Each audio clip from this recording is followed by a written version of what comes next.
Les psychoses délirantes aiguës.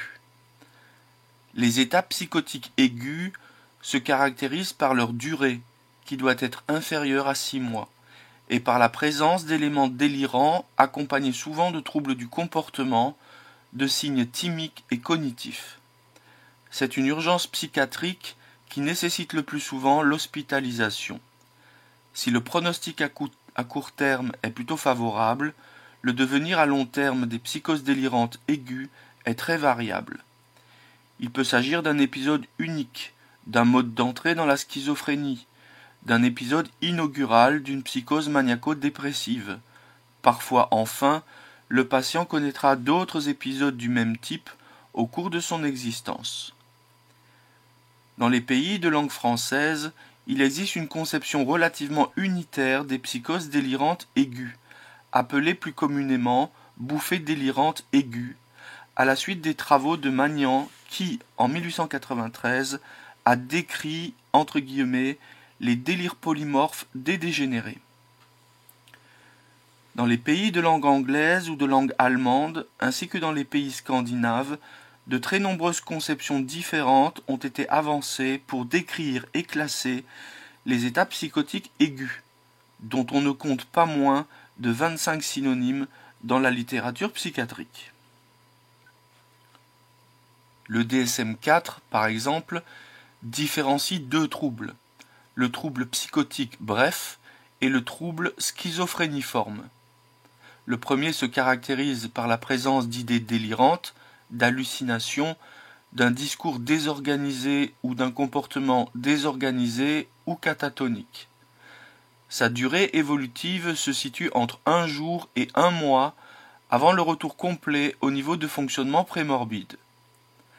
Le manuel américain distingue le trouble psychotique bref avec facteur de stress marqué, ce qui correspond à ce que l'on appelait aussi la psychose réactionnelle brève. Il s'agit d'un trouble survenant après un événement stressant particulièrement important. Il doit être distingué du trouble psychotique bref, sans facteur de stress marqué, et du trouble psychotique bref avec début lors du postpartum, ce qui correspond aux classiques psychoses puerpérales si les symptômes surviennent dans les 4 semaines du postpartum. K. Jaspers a décrit en 1913 les principales caractéristiques de ces psychoses réactionnelles. Existence d'un facteur de stress marqué et très traumatisant, survenu peu de temps avant les symptômes psychotiques. Évolution de façon bénigne, délire à la thématique en rapport avec le traumatisme, réaction ayant pour but de fuir la condition de victime. Le trouble schizophréniforme correspond aux critères de schizophrénie à la durée évolutive. Le trouble schizophréniforme correspond aux critères de la schizophrénie à la durée évolutive près, puisque l'épisode pathologique doit durer au moins 1 mois, mais moins de 6 mois. Dans le DSM-4, on peut spécifier aussi s'il existe ou non des caractères de bon pronostic permettant donc de prévoir une évolution favorable, autre que vers la schizophrénie. Seules des études épidémiologiques plus poussées et des études biologiques de validation externe pourraient permettre de justifier la pertinence de toutes ces conceptions des troubles psychotiques aigus, qui constituent en fait, très souvent, un diagnostic d'attente avant que l'évolution ne permette de rattacher cette symptomatologie aiguë à telle ou telle entité pathologique. Description clinique. Les psychoses délirantes aiguës touchent le plus souvent des sujets jeunes, à la fin de l'adolescence ou au début de l'âge adulte. Le début est généralement brusque, il s'agit d'un délire d'emblée. Magnan le décrit ainsi. Il jaillit violemment avec l'instantanéité d'une inspiration.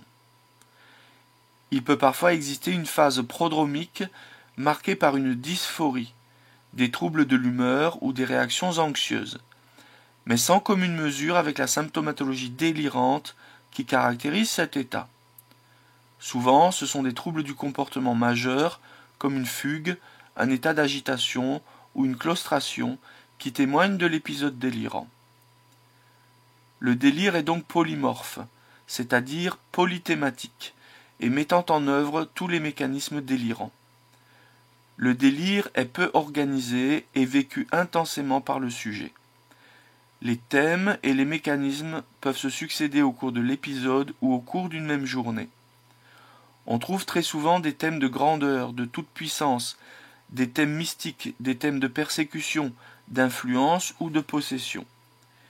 Il existe la plupart du temps des hallucinations psychiques, un automatisme mental, parfois aussi des hallucinations visuelles ou synesthésiques, auxquelles s'ajoutent des interprétations délirantes, des phénomènes imaginatifs ou intuitifs. Le vécu intense du délire par le sujet se traduit par des troubles du comportement souvent spectaculaires et qui imposent l'hospitalisation. Fugues, voyages pathologiques, bagarres, scandales sur la voie publique, actes médico-légaux. À l'excitation psychomotrice et à la logorrhée s'associe parfois, à d'autres moments, une stupeur, voire des épisodes de catatonie. Très souvent, le sujet a l'impression que tout ce qui survient autour de lui le concerne, a été réalisé à son intention et qu'il se situe au centre du monde.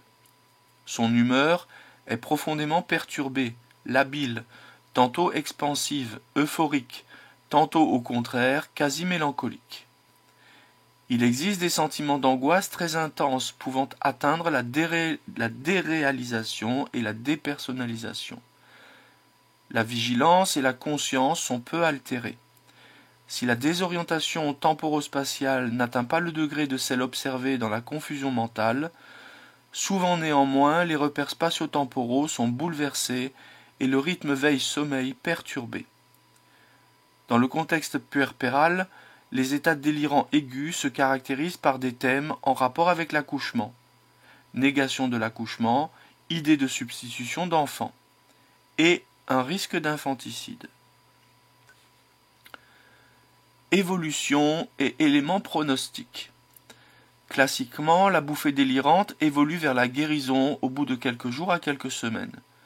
Magnan écrivait d'ailleurs à ce sujet qu'elle était sans conséquence, sinon sans lendemain. Cette guérison est rapide ou parfois plus progressive et elle est accélérée par le traitement. Elle peut être suivie d'un état dépressif plus ou moins caractérisé et d'intensité plus ou moins importante. Dans les cas où ce profil évolutif n'apparaît pas, il faut craindre une évolution chronique vers un état schizophrénique. En effet, l'évolution à long terme est variable. Outre l'évolution schizophrénique, qui pourrait concerner 15 à 30% des cas, on peut assister à des récidives des épisodes délirants, soit sur un mode comparable, soit le plus souvent sur un mode où les signes thymiques sont prépondérants, ce qui fait poser le diagnostic de psychose maniaco-dépressive. Cette éventualité concernerait 30 à 50% des cas. Enfin, dans 25 à 40% des cas, la bouffée délirante reste unique avec retour à l'état antérieur sans la moindre séquelle. Dès la phase d'état, en fonction de divers éléments pronostiques, on peut déjà envisager de prédire l'évolution future de l'épisode psychotique aigu. Ces éléments ont été très étudiés et un consensus s'est dégagé pour considérer que sont de bons pronostics, c'est-à-dire ne faisant pas craindre une évolution vers la chronicité, l'absence d'émoussement ou d'abrasion des affects au moment de l'épisode, un bon fonctionnement social et professionnel avant l'épisode, des symptômes de confusion ou de perplexité lors de l'épisode, une personnalité prémorbide non schizoïde, une hérédité maniaco-dépressive, l'existence de facteurs précipitants, un début brutal, une symptomatologie comportant des éléments dysthymiques. A l'inverse, sont plutôt de mauvais pronostics, une personnalité prémorbide schizoïde, un début subaigu, une symptomatologie à dominante de discordance avec peu d'éléments thymiques, des antécédents familiaux de schizophrénie et une disparition lente et partielle des éléments délirants. Diagnostic. Le caractère brusque de l'éclosion d'une symptomatologie délirante polymorphe dans ses thèmes et ses mécanismes chez un sujet jeune sans anomalie biologique, antécédents psychiatriques particuliers, ni prise de toxiques, fait poser le diagnostic de troubles psychotiques aigus. Les autres éventualités diagnostiques à envisager sont d'une part une pathologie organique ou d'origine toxique, d'autre part une psychose maniaco-dépressive, une poussée processuelle de schizophrénie chronique ou un état dissociatif. Au moindre doute, surtout si la note confusionnelle est marquée, il faut rechercher une cause organique à l'état psychotique aigu, notamment une pathologie infectieuse ou traumatique. On éliminera aussi un état de mal épileptique. Les principaux toxiques pouvant être à l'origine d'un tableau psychotique aigu sont les amphétamines, le LSD ou l'ecstasy. On envisagera un épisode d'une psychose maniaco-dépressive, notamment un état maniaque, si les signes d'expansivité de l'humeur sont très marqués, et bien sûr s'il existe des antécédents personnels d'épisodes dépressifs ou d'autres épisodes maniaques ou hypomaniaques. Il est à souligner que très souvent, chez les sujets jeunes atteints de maladies maniaco-dépressives, lorsqu'il s'agit d'un épisode inaugural, la note délirante et confusionnelle peut être beaucoup plus marquée que lors des épisodes ultérieurs. En l'absence de données amnesthésiques, il est parfois difficile de différencier une bouffée délirante aiguë d'une phase processuelle de schizophrénie. La bouffée délirante aiguë est un mode d'entrée dans la schizophrénie. Une évolution marquée par la non-rétrocession rapide des éléments délirants, la présence d'une grande discordance au moment de l'épisode, qui elle non plus ne disparaît pas, et l'installation ultérieure de symptômes déficitaires permettent d'envisager, au bout d'une évolution de plusieurs mois, le diagnostic de schizophrénie. Les mêmes remarques s'appliquent aux psychoses puerpérales qu'il convient de différencier du postpartum blues, étant dysphorique transitoire bénin et très fréquent, survenant vers la 3e ou le 4e jour qui suit l'accouchement, et des états dépressifs du postpartum, particulièrement fréquents au cours de cette période de grande vulnérabilité psychologique. Donc les mêmes remarques s'appliquent aux psychoses puerpérales qu'il convient de différencier du postpartum blues, qui est un état dysphorique transitoire bénin et très fréquent survenant vers le 3e ou 4e jour qui suit l'accouchement. Donc les différencier des états dépressifs du postpartum, particulièrement fréquents au cours de cette période de grande vulnérabilité psychologique. Épidémiologie et étiologie. Compte tenu de l'absence de définition homogène selon les cultures et les traditions cliniques, il est difficile de présenter des chiffres précis. Néanmoins, des travaux français montrent qu'environ 5% des patients hospitalisés dans les établissements psychiatriques relèvent de cette catégorie diagnostique. Étant donné que les troubles psychotiques aigus constituent une entité hétérogène avec des modalités évolutives très diverses, on ne peut pas en présenter une physiopathologie générale. On se reportera donc aux facteurs éthiopathogéniques retenus dans les troubles schizophréniques ou la psychose maniaco-dépressive, qui expliquent en partie certaines bouffées délirantes aiguës. De nombreux travaux épidémiologiques ont été menés pour rechercher des facteurs de prédisposition à l'éclosion de ces troubles psychotiques aigus. Il semblerait qu'ils surviennent avec une fréquence plus élevée chez les sujets ayant une personnalité pathologique passive, dépendante, histrionique ou antisociale. Certains auteurs ont insisté sur le caractère réactionnel de certains de ces états psychotiques aigus en introduisant la notion de psychose réactionnelle brève.